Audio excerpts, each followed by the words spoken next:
Beautiful. So that's a really huge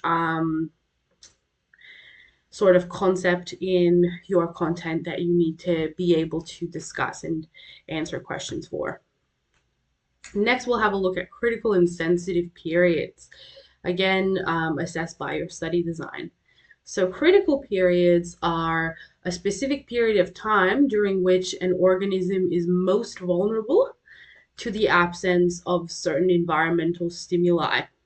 So, as an example, if an infant kept one eye shut after birth, visual impairment would most likely occur. So this means that these are the specific periods that we are most vulnerable that something would occur, and often something negative. As an example, imprinting is a great example of critical periods. Let's take a newly hatched duckling. It will attach and follow or imprint the first noisy moving object it encounters after birth.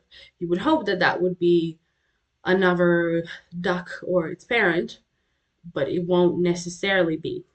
And imprinting will only occur between the hours 13 and 16 after the birth of that duckling.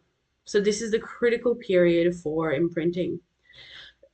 Similarly, we could define a more specific period for this visual impairment if keeping the eye shut. Okay, it would be a more specific period, and that's right after birth as well. Now, sensitive periods don't have as much of an effect, it's not as important, but a sensitive period is a specific period of time during which an organism is not most vulnerable, but is just more responsive to certain environmental stimuli or experiences in their environment. So you can understand it better by just viewing it as those general windows of opportunity for learning in which it is easier, in which, let's say, the mind is more sensitive to learning. But it may not happen, but they are the best times for that learning to occur and it will be most effective.